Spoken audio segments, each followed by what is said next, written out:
Hello Internet, and welcome to my live reaction for Eden Zero, Chapter 118. When we last left our heroes, we continue the fight with Team Beast. Shiki, Rebecca, and Homura learned they were all working for Poseidon Nero and wanted to kill all androids, not just on Foresta, but all across the Aoi cosmos, in revenge for Ziggy's actions on Foresta. Homura and Rebecca are still struggling in their fights. And Shiki was too for a while, until he went into overdrive, and got at least a really good hit on Orc, maybe beating him. I'm not entirely sure. But anyway, let's jump right on into Chapter 118, Star Drain. And we see Moscow here, like, training, martial arts training in the mountains. Yeah, it just kind of is. So we open right where we left off, after Shiki's attack on Orc, as Orc is sent flying, maybe defeated. Can't really tell. But Orc is at least still conscious. Whether or not he can move is another question. But Orc says, I can't believe there's another one. But then he smiles. But you'll never beat the great Shura. And Shiki, who seems to be coming off of his overdrive, his hair is starting to blacken again, asks, who's that? I guess we're finally going to find out who Shura is. A gravity wielder. More powerful than you. Maybe even more powerful than Ziggy. Well, that's not a whole lot in the way of answers. And Shiki just, looks at him, and Orc continues, gravity attracts gravity. You, Ziggy, Shura, you're destined to find each other. So yeah, we still don't really know much about Shura. He's just another gravity wielder, which we kind of already figured. But now we finally check in on the Eden Zero, who we have not seen for a couple of chapters now, as they're continuing their fight with the drones, it looks like. But Wise and Couchpo arrive. And Wise looks in, what in blazes is going on here? And Couchpo announces, I don't know, but I'm gonna borrow some clothes, and some food. And the three Starshines are in the command room, bridge, whatever, looking at him. And Hermit says first, as you see, we're under attack by Foresta's defense drones. And Sister chimes in, Jean, Clean, and Laguna are out fighting them. And Moscow, never one to be forgotten. Me too, Moscowy. And then Witch adds, we believe this is a result of the planet's robots having gone berserk. Which kind of, Wise should have been able to figure that out just from what he saw. But he kind of, takes that info in. And Hermit continues, the problem is the virus that's making them go berserk. If we don't do something, it might infect us shining stars. And, Wise is confused by that. What? And Sister adds in, and not just us. It could get Happy and Pino, too. And Moscow, once again, not wanting to be left out. Me too, Moscowy. And Witch continues, we must find a way to stop it. And Wise asks, but come on, how am I supposed to do something Hermit can't do? But Hermit tells him, you're the only one who can, Wise. Ziggy set up an enormous satellite server to spread the virus. That's where it's coming from. Alright, so that explains that. Can't you just blow it to bits with the Zero's main cannon? Destroying it won't get the robots back to normal. We're going to modify it. Oh, so I guess the virus, once it's there, it's permanently there. Which, explains why they need Wise with his Machina Maker. And then Hermit says, Ziggy made this world go crazy, and we're going to fix it. Meanwhile, Elsie's crew finally arrives, and Elsie looks around disappointed. Hey, where is the delicious food I was told about? I don't know. But I do see a lot of really angry robots. And we see, I think these are the two guys who we met on chapter 112.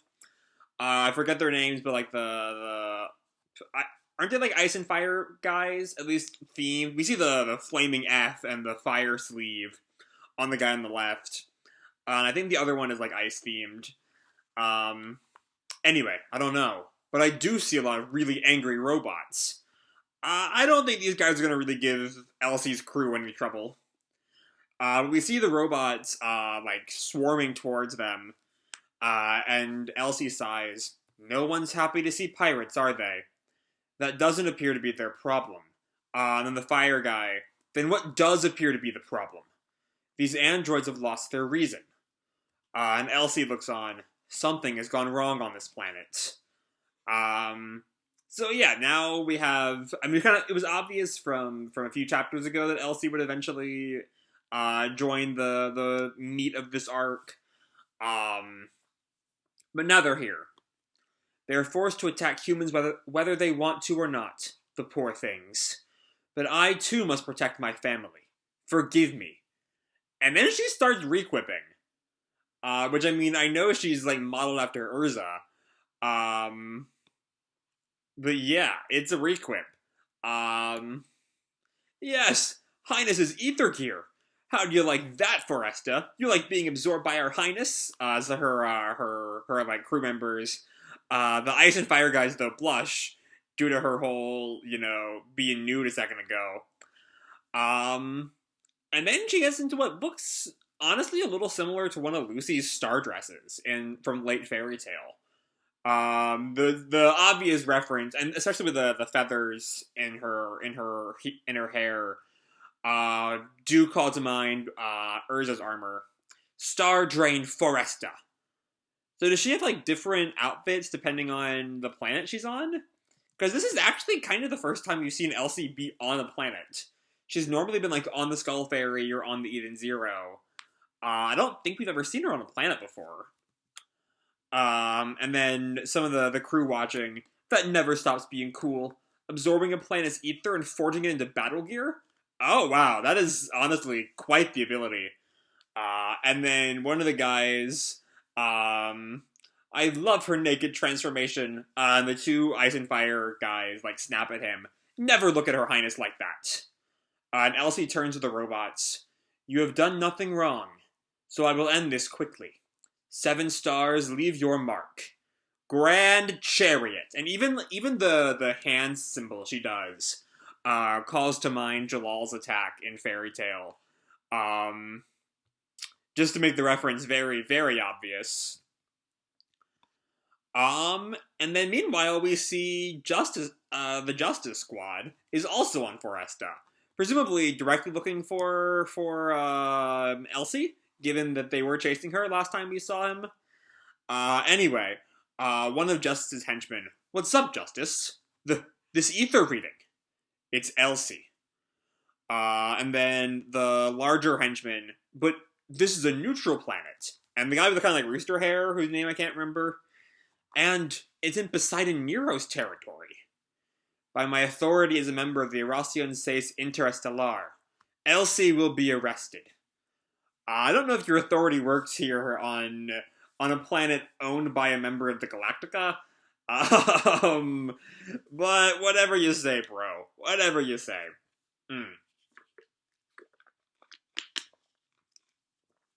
But meanwhile, we check in on Rebecca, as she's recovering from the electrical attack that Brittney inflicted on her. And then we see Happy and Pino who are, like, fried. Happy! Pino! And Brittney reforms. They must have short-circuited. And Rebecca goes to Happy. Stay with me! Happy! Pino! And we see she's still kind of, affected by the electrical current, I guess, running through her. And Brittney asks, what is your ether gear? Its numbers are very low, but for some reason, I sense an unusual power. Yeah, it certainly does have an unusual power. And we see Rebecca kicks her heels off.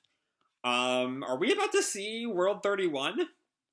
No, she just, like, gets ready. She's using a more normal application of her ether gear. My ether gear is speed. And then we see Homura, who is also not doing well. just due to the heat. And Mora asks her, "See, it's hot in it. Could burn you up. And not just for a few seconds, neither. That glue will stick to you forever." And Homura falls to one knee. Gah! And Mora approaches her. "Now tell me, who are you lot? You're not tourists?"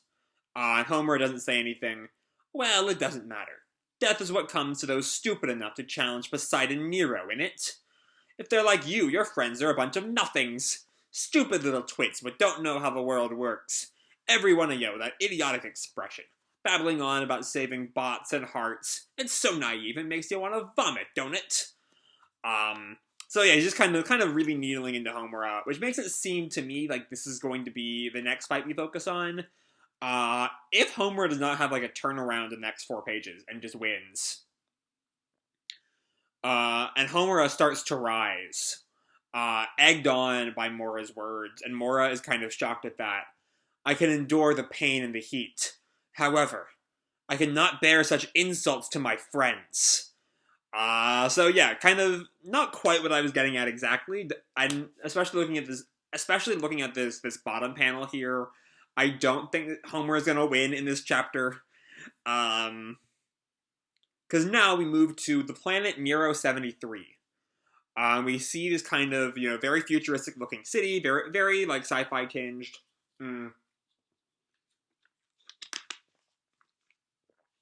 We see a bottle of wine and a couple of wine glasses, and a girl is like shivering, approaching a man who has 2 other girls like on him. I'm terribly sorry, sir. I couldn't make it to the phone last night, so when you called me Lord Shura, oh, when I saw this, I thought this would be like we're meeting Poseidon Nero here. But Shura just looks at her. "Huh? How long have you been working here?" Well, one of the girls says, "She's only been here a week. Don't pick on the poor thing so much." And Shura asks her, "You feel bad for her?" The other girl just giggles, "Tee hee hee." And Shura, I think with his gravity, pushes the 2 of them away. "Eek! Oh, Lord Shuri Worry, stop that! That's the worst cutesy name I've ever heard. I never want to have to say Shuri Worry again." And then the 2 girls start falling to the ceiling. "Whoa! Huh? Slow down. The ceiling?" And Shura, the other girl just watches in tears, as we see Shura again, and it looks like the 2 girls' blood falls from the ceiling. Don't get any funny ideas. Women are a glee a dozen. And everything in this cosmos belongs to me, Nero's son, Poseidon Shura. Okay. So yeah. Shura just killed those 2 girls for some reason? Just because he's evil? I mean, he is evil. Yeah, he's that Shura.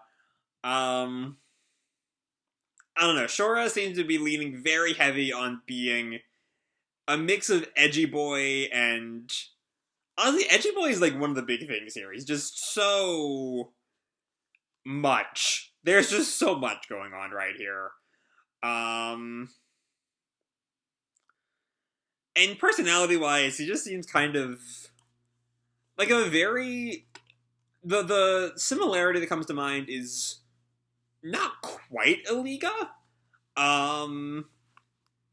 but the same kind of trying to find the right word for this, not quite objectification of women, though short Iliga literally does objectify women, and that's not quite what's going on here. But it's the same kind of trope that Iliga brought up, of like threat of this isn't quite the distinct kind of sexual violence Iliga engaged in, or the kind of sexual violence Kurenai engaged in, though admittedly that was against men. but it's the same kind of, it's in the same ballpark. And those are, like, in both Aliga and Koronai, my least favorite part of those characters. Because it's just kind of stale. It's just kind of old hat. You know, people have been doing this kind of villain for centuries, and I don't know. I just, it's more of a pet peeve for me. So I can understand other people not being as turned off by Shura as I am. But having seen him in action, I'm not really looking forward to him as much. As much as I was earlier on. Though him being Nero's son does lead to some... It's kind of... I don't know. I'm kind of curious how they're going to play the father-son dynamic there. Especially because Nero in the past seems so lawful. Like I mentioned a while ago. A couple of videos ago. I think it was last video I talked about him being like in that lawful evil area. And Shura is just like pure chaos. He kills those girls for no adequately explained reason. Just because he kind of feels like it and he can. And he feels like he owns them. But anyway, we can talk about Shura when Shura becomes more important in a later chapter. For now, let's focus on the actual stuff on Foresta. And first, we see Wise's return to the Eden Zero and kind of the idea, the stepping stones as to how we're going to fix Foresta. Specifically by turning Ziggy's satellite into, like, spreading a virus that corrupts robots into one that uncorrupts them, I'm guessing. Though the details aren't exactly set in stone yet, Machina Maker makes it pretty obvious what the goal is going to be. And then we see Elsie. And the Elsie scene is really just there to tell us that, yes, she's on the planet, and show us her ether gear for the first time. Given that, like I said, this is the first time he's been on planet. And to kind of muddy the waters of the Elsie and Justice matching up with Erza and Jellal, Elsie has Grand Chariot. Which kind of, you know, flips that parallel on its head. Though we also kind of already have that parallel flipped on its head, but with Elsie being a criminal and Justice being on the side of the law, and Fairy Tale Jellal was a criminal, and Erza wasn't really on the side of the law, per se, but you know what I mean. Then we also find out Justice is on planet in a scene that's really just there to establish that Justice is on the planet. And then we see one last check-in with Rebecca and Homura, setting up that they're fighting back. They're not standing down. And next chapter will probably focus on one of those fights. And then we see Shura, and I don't know, I'm not really vibing with Shura. But the rest of the chapter I really am vibing with, so that's kind of all I have to say for this chapter. Hope you all enjoyed the chapter and the video itself. If you did, feel free to drop me a like or subscribe, or, you know, do whatever makes you happy, you know? And remember, your life is your own, okay? Bye!